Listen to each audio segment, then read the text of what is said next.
Hello दोस्तों, स्वागत है आप सभी का उत्कर्ष के नर्सिंग एंट्रेंस एग्जाम के इस यूट्यूब चैनल पर, जहां पर हम आपके लिए लेकर आते हैं इंपॉर्टेंट न्यूज एंड अपडेट्स। तो जैसा कि मेरे पिछले वीडियोस में आप सभी ने देखा होगा, एमपीपीएनएसटी का मैंने नोटिफिकेशन बताया था आप सभी को कि एमपीपीएनएसटी का नोटिफिकेशन आ चुका है और बहुत जल्द कभी भी जो है आपका एमपी वालों का जो है प्री नर्सिंग टेस्ट होने वाला है, यानी कि बीएससी नर्सिंग करने वालों के लिए एंट्रेंस टेस्ट होने वाला है।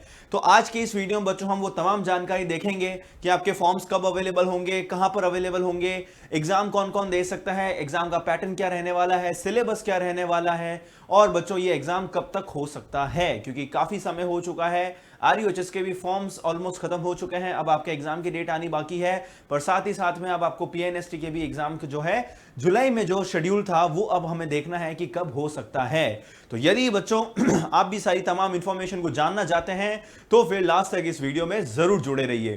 तो जैसा कि आप सभी को पता है बच्चों, एमपीपीएनएसटी यानी कि जो एमपी से जो नर्सिंग करने वाले हैं या जो बीएससी नर्सिंग करना चाहते हैं गवर्नमेंट कॉलेजेस में, उन सभी बच्चों के लिए ये एग्जाम रहने वाला है। इसके अंदर स्पेशली मैं आपको बता दूं तो बच्चों ये आपकी वेबसाइट रहने वाली है जहां पर आपको पूरा नोटिफिकेशन दिखने वाला है। इस वेबसाइट है बच्चों esb.mp.gov.in। जैसे ही आप इस वेबसाइट पर जाएंगे बच्चों, यहां पर इस वेबसाइट पर जाते ही बच्चों आपको सबसे पहले इस प्रकार का पूरा इंटरफेस ओपन हुआ दिखेगा। जैसे ही आप यहां देखेंगे बच्चों ऊपर की ओर ऊपर की ओर देखिए, यहां पर ईएसबी एमपी प्रदेश या मध्य प्रदेश कर्मचारी चयन मंडल या फिर एमपी एम्प्लॉय सिलेक्शन बोर्ड नाम से पूरी आपकी वेबसाइट खुलेगी और इस प्रकार से इसका पूरा इंटरफेस रहेगा। यहां पर जैसे ही आप एग्जाम शेड्यूल पर क्लिक करेंगे, एग्जाम शेड्यूल पर क्लिक करते ही बच्चों 2024 पर आपको क्लिक करना है और यहां पर नीचे बच्चों आपके पास यहां पर नीचे आपके पास इस प्रकार से pre nursing selection test PNST 2023 ही लिखा हुआ आ रहा है अभी तक, है ना।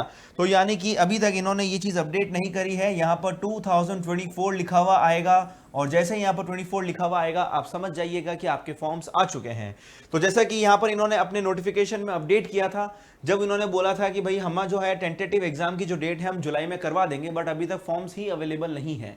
तो जैसा कि एमपी का नॉर्मल ट्रेंड रहा है कि जो इनके वेबसाइट पर जो डेट्स वगैरह दे रखी होती है उसके 1 महीने बाद ही या फिर 1 महीने के डिले से ही सारा काम होता है। तो सबसे पहले यदि मैं आपको बताऊं तो यहां पर यदि हम देख रहे हैं तो बच्चों आपके एएनएम, है ना, यहां पर यदि हम देखें तो यहां पर आपके एएनएम यानी एएनएम टीएसटी का भी बच्चों फॉर्म आ चुका है ना, और इसके भी फॉर्म सब आपके एक्टिव हैं। तो मोस्ट प्रोबेबली अब जो लगता है ये जो प्री नर्सिंग का है, अब नेक्स्ट इसका फॉर्म आने वाला है।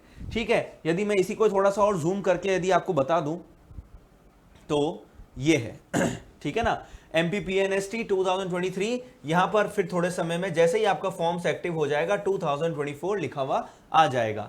उसके बाद ये हमारा जुलाई में आने वाला था। तो यानी कि यदि हम मान के चलें कि जुलाई में आपका एग्जाम होने वाला है और जुलाई में यदि अभी तक आपके फॉर्म्स नहीं आए हैं तो फिर एग्जाम कब हो सकता है, फॉर्म्स कब आएंगे और कैसे, क्या हमें किस तरीके से तैयारी रखनी है बच्चों, वो सारी तमाम जानकारी मैं अब आपको इस वीडियो में बताने वाला हूं। ठीक है ना, तो ये आपका बच्चों वेबसाइट है। ठीक है ना, वेबसाइट हमने देख ली है बच्चों पूरी किस तरीके से, कहां पर जाना है। आप यहां पर क्लिक करेंगे बच्चों एग्जाम शेड्यूल में तो इस प्रकार से पूरा शेड्यूल आपके सामने ओपन हो जाएगा। हाँ, यदि कोई भी तरीके की दिक्कत होती है तो कॉन्टैक्ट नंबर भी है बच्चों, टोल फ्री नंबर है, मेल आईडी है, यहां पर भी आप कॉन्टैक्ट कर सकते हैं। नेक्स्ट बढ़ते हैं बच्चों पेपर पैटर्न की ओर। बच्चों इसका जो पेपर पैटर्न रहने वाला है हम सबको ध्यान देना है बच्चों। यहां पर बायोलॉजी के आपके पास 60 क्वेश्चंस हैं, केमिस्ट्री के आपके पास 30 क्वेश्चंस हैं, फिजिक्स के आपके पास 30 क्वेश्चंस हैं और बच्चों इसमें एक एडिशनल है बच्चों इंग्लिश, जिसके 30 क्वेश्चंस आपको करने पड़ेंगे। तो ये कुल मिलाकर बच्चों आपके टोटल 150 क्वेश्चंस हो जाते हैं, है ना। ये टोटल 150 क्वेश्चंस हैं, यानी कि 150 एमसीक्यूज जो हैं आप सभी के आने वाले हैं, बिल्कुल। और बच्चों ये पेपर का माध्यम क्या रहने वाला है ना, जैसे कि हिंदी और इंग्लिश दोनों ही माध्यम में ये पेपर रहेगा। ये आपका सीबीटी बेस्ड पेपर होगा, यानी कि कंप्यूटर बेस्ड टेस्ट होगा, ये आपका ऑनलाइन एग्जाम होगा। ठीक है ना। अब बच्चों आप सभी को ये ध्यान देना है कि एमपी से ये जो स्पेशली जो एग्जाम है एमपी में गर्ल्स के लिए होता है, जहां पर आपको गवर्नमेंट कॉलेजेस में यदि एडमिशन चाहिए और वहां पर यदि आप बीएससी नर्सिंग करना चाहते हैं तो उसके लिए आपको किन किन चीजों का ध्यान रखना है, वो कौन कैसे किस तरीके से बच्चों आपका एग्जाम होगा, वो सारी डिटेल जो है इस वीडियो में आपके सामने मैं साझा कर रहा हूं।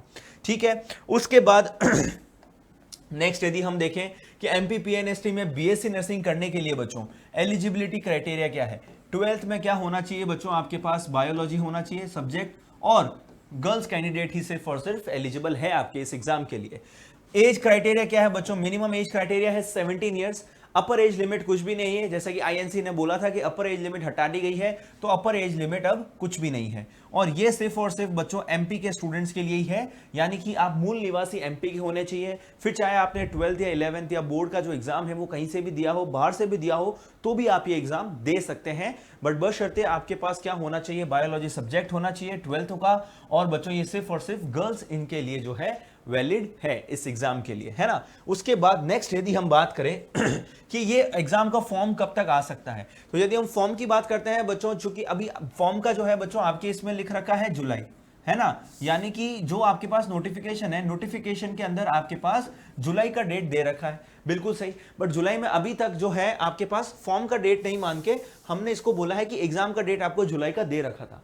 बट हम ये मान के चलते हैं कि यदि अभी तक आपका फॉर्म नहीं आया तो एग्जाम तो होने का कोई चांस बनता ही नहीं। तो बच्चों आपका फॉर्म कब तक आ सकता है? फॉर्म या तो बच्चों आपके जुलाई में आ जाए, सॉरी जुलाई के या तो लास्ट वीक में, जुलाई के या तो लास्ट वीक में, नहीं तो अगस्त के बच्चों फर्स्ट या लेटेस्ट वही सेकंड वीक तक आ जाना चाहिए, है ना। तो ये जो आपके फॉर्म्स की डेट है ये आपके कब तक आने वाली है, अगस्त के फर्स्ट या second week, last to last second week के अंदर आ जाएगी। बट मोस्ट प्रोबेबली उससे पहले ही आ जाएगा आपका फॉर्म, है ना। फॉर्म आने के बाद आपको ऑलमोस्ट 20 डेज का टाइम मिलेगा, 20 दिन का समय मिलेगा। और इन 20 दिनों में बच्चों आपको फॉर्म भरना है ना, आपको कंप्लीट डिटेल्स भरनी है, फॉर्म भरना है। और फॉर्म्स की लास्ट डेट के बाद आपको एक्स्ट्रा 20 डेज और मिलेंगे तैयारी करने के लिए, है ना।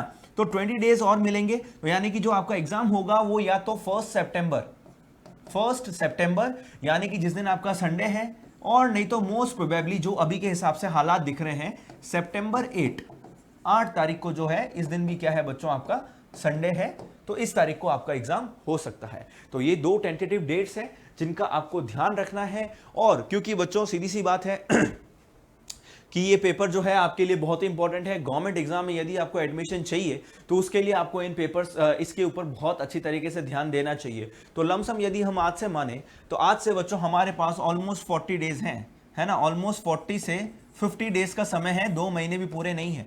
तो बच्चों आप सभी को तहे दिल से मैं गुजारिश करना चाहूंगा कि आप सभी लोग बच्चों ध्यान दें और अब से है ना जो बच्चों इसकी तैयारी करना शुरू कर दें, क्योंकि अब आपके पास समय बहुत कम है। नेक्स्ट आपका जो फॉर्म आने वाला है बच्चों वो यही आएगा, एमपी का ही फॉर्म आएगा, है ना। और एमपी का फॉर्म आएगा, और क्योंकि ऑलरेडी काफी देरी हो चुकी है तो बहुत ज्यादा चांसेस हैं कि जब ये फॉर्म आएगा तो फॉर्म आने की लास्ट डेट एंड एग्जाम के बीच में जो डिस्टेंस है बहुत कम रहने वाला है। तो आपको तैयारी का समय नहीं मिलेगा बच्चों बहुत ज्यादा, क्योंकि ऑलरेडी जो शेड्यूल है लेट चल रहा है, जो कि एग्जाम आपका जुलाई में हो जाना चाहिए था, ऑलरेडी अभी के हिसाब से ऐसा लग रहा है कि वो सितंबर तक एग्जाम होगा। तो बच्चों इसलिए अब मुझे नहीं लगता कि एमपी का जो बोर्ड है इस ज्यादा लेट करेगा, तो इसलिए बच्चों आपको तैयारी अभी से कर देना शुरू कर देना चाहिए। और बच्चों तैयारी करने के लिए आप सभी के लिए बच्चों उत्कर्ष हमेशा अवेलेबल है। वीडियो यदि आपको अच्छा लगा हो, अभी तक आप अगर आप वीडियो में बने हुए हो तो इसको लाइक शेयर जरूर कीजिएगा। कोई भी अगर आपको डाउट है इस एग्जाम से रिलेटेड तो नीचे कमेंट बॉक्स में अपना डाउट छोड़ दीजिए। और बच्चों साथ ही साथ में यदि आप इस चैनल पर नए हैं तो सब्सक्राइब किए बिना बिल्कुल मत जाइएगा। तब तक के लिए all the very best and thank you so much.